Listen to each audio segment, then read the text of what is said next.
Hi guys, notes के screenshots आप ले सकते हैं, लास्ट में अवेलेबल हैं.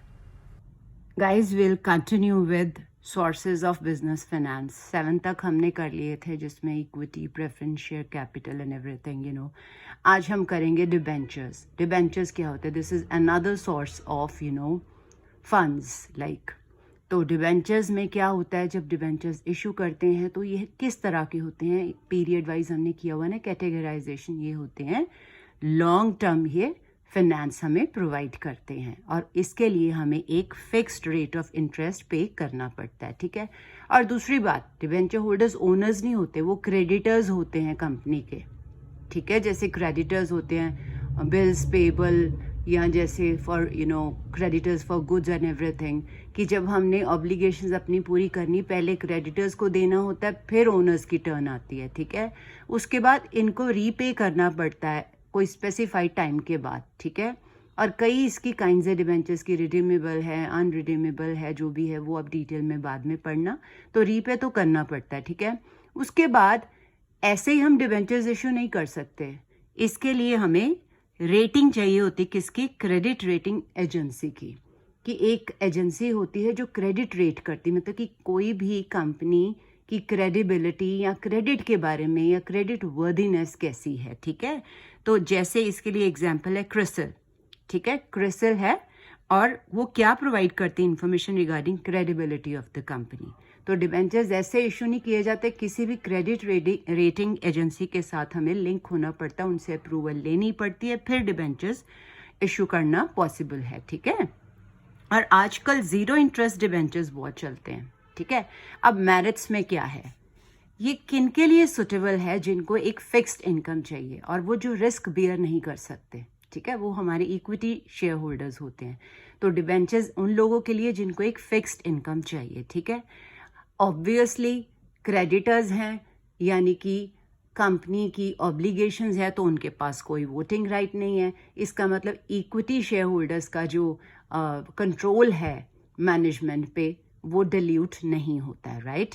उसके बाद बिजनेस स्टेबल हो तभी ये सुटेबल है, नहीं तो इनका जो रेट ऑफ इंटरेस्ट यानी इंटरेस्ट पे करना मुश्किल हो जाता है. ठीक है. और जो कॉस्ट ऑफ डिबेंचर्स है ना, कंपैरेटिवली अगर हम बात करें इक्विटी और प्रेफरेंस के, कंपैरेटिवली कम होता है. ठीक है. क्योंकि उसकी अपनी कुछ ऑब्लिगेशंस होती हैं. उसके बाद सबसे बड़ी बात, इनकम टैक्स में जब हम इनकम टैक्स पे करते हैं, रिटर्न बनाते हैं, तो कुछ एक्सपेंसिबल हमारे जो होते हैं डिडक्टेबल होते हैं इनकम से. इसका मतलब अगर हम इंटरेस्ट ऑन डिबेंचर्स देते हैं तो वो वाला एक्सपेंडिचर लेंगे कंपनी का, और वो इनकम में से कम माइनस कर दिया जाता है, तो हमें इनकम टैक्स लेस पे करना पड़ता है. इसको बोलते हैं डिडक्टेबिलिटी ऑफ पर्टिकुलर एक्सपेंस. समझ आ गई यहाँ तक? डीमेरिट्स में क्या आएगा कि इंटरेस्ट पे करना बर्डन बन जाता है. अब देखो, इक्विटी प्रेफरेंस शेयर होल्डर्स हो, उनको हमने डिविडेंड तभी देना होता है अगर प्रॉफिट्स अवेलेबल हो. यहाँ पे चाहे कंपनी लॉस में जा रही हो, उनको इंटरेस्ट पे करना ही करना है, तो उनके लिए बर्डन बन जाता है if the company is incurring losses और फ्लक्चुएट करती है उसकी फंक्शनिंग. राइट. उसके बाद एक तो इंटरेस्ट देना मुश्किल हो जाता है, बर्डन हो जाता है. एक बर्डन कौन सा होता है? रीपेमेंट का, खास करके रिडीमेबल डिबेंचर्स के केस में. तो रीपेमेंट तो मुश्किल होगा ना, उसके लिए उन्हें पहले ही प्रोविजन बनाना पड़ता है. ठीक है. और दूसरी बात क्या है, डिबेंचर्स अगर एक बार हमने इशू कर दिए हैं, एक तरह से ये भी बोरोइंग है ना, तो जो कंपनी की एक बोरोइंग की लिमिट होती है ना, कैपेसिटी होती है, वो क्या है? कम हो जाती है. ओके. तो नेक्स्ट हम करेंगे कमर्शियल बैंक्स. जनरली आपने बैंक्स के बारे में सुना ही होगा ना. ठीक है. आपके मम्मा पापा से एफडीआर्स का सुना होगा कि आपके मम्मा इन्वेस्ट करते हैं किसी बैंक में, या पापा. ठीक है ना.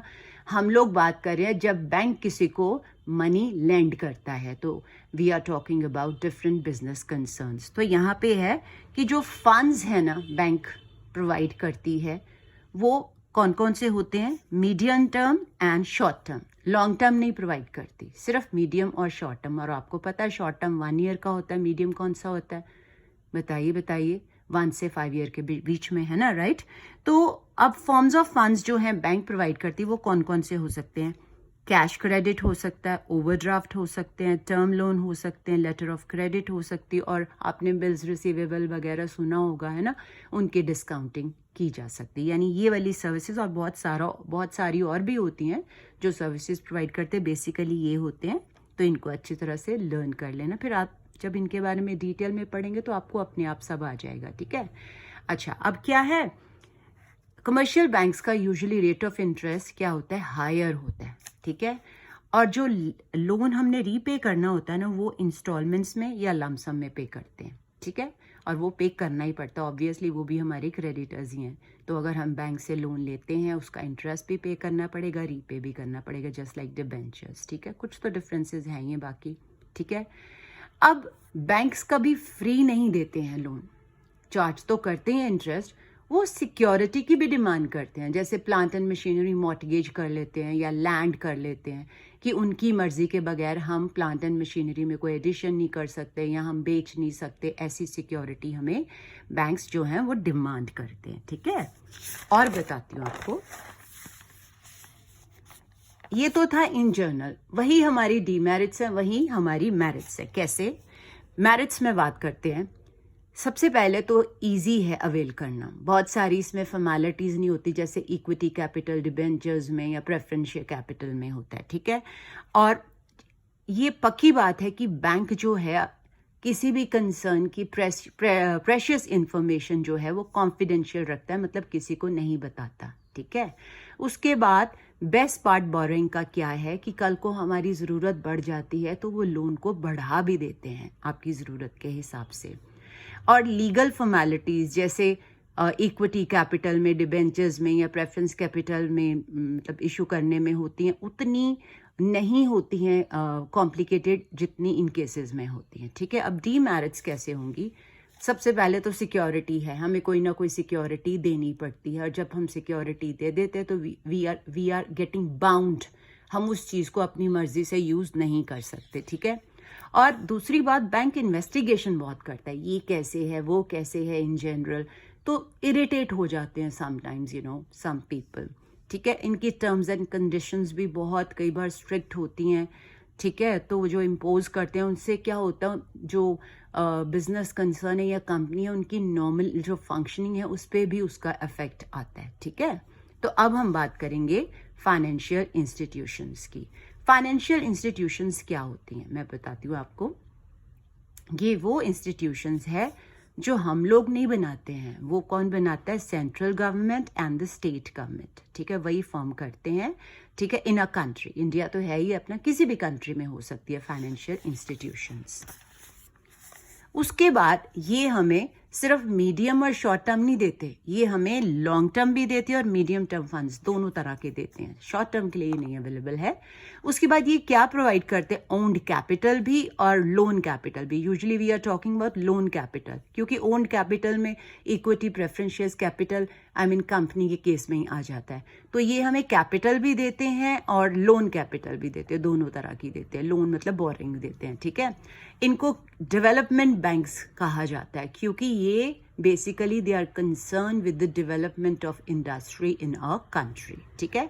इसके अलावा ये क्या प्रोवाइड करते हैं, टेक्निकल सर्विसेज, टेक्निकल असिस्टेंस भी बताते हैं, जैसे जो टेक्निक्स यूज़ की जाती है उनको अपडेट करना या न्यू टेक्नोलॉजीज़ उनको अपडेट करना, या मैनेजरियल डिसीजन है उसमें भी वो हेल्प करते हैं कि कौन सी पॉलिसी यूज़ की जाए या ना की जाए। मतलब इसके अलावा फाइनेंशियल असिस्टेंस के अलावा वो टेक्निकल असिस्टेंस भी देते हैं, मैनेजरियल असिस्टेंस भी देते हैं, ठीक है।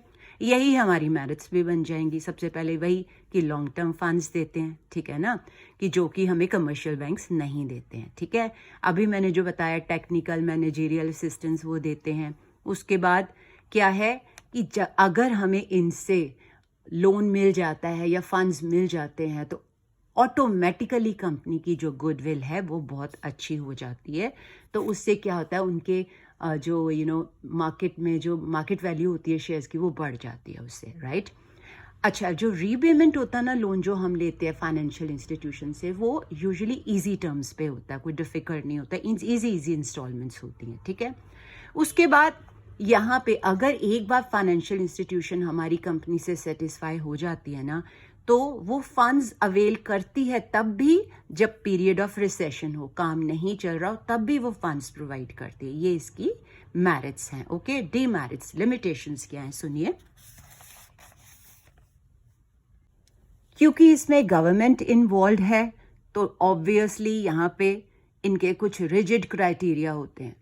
जैसे सपोज लैंड की बात हो रही है तो उन्होंने बोला ये लैंड आप यूज़ कर सकते हो, ये नहीं कर सकते हो, हमने यहाँ पे रोड्स बनवानी है. कुछ ऐसे क्राइटेरिया हो जाते हैं. कुछ इनकी टर्म्स एंड कंडीशंस ऐसी होती हैं कि जो हमारे लिए विदस्टैंड करना मुश्किल हो जाता है, पर करना पड़ता है. We need that. ओके. उसके बाद जो कोई भी कंपनी है, बोर्ड ऑफ डायरेक्टर्स कौन से होते हैं? शेयर होल्डर्स ही होते हैं ना. अगर फाइनेंशियल इंस्टीट्यूशन से हम कोई एड लेते हैं तो उनके मेंबर्स भी हमारे बोर्ड ऑफ डायरेक्टर्स के मेंबर्स बन जाते हैं, जिससे हम जो normal functioning of the company that gets affected. Okay. उसके बाद अब ये हमारे किसी भी काम में कभी भी इंटरफेयर कर सकते हैं. ये ठीक नहीं, वो ठीक नहीं है. Again normal functioning of the company gets affected. Understood? ये पेजेस अवेलेबल हैं, आप स्क्रीनशॉट्स ले लो. और I guess I deserve a thumbs up. तो प्लीज़ लाइक कर देना, कमेंट चाहे ना करना, मेरे को पता चले दैट यू आर अंडरस्टैंडिंग.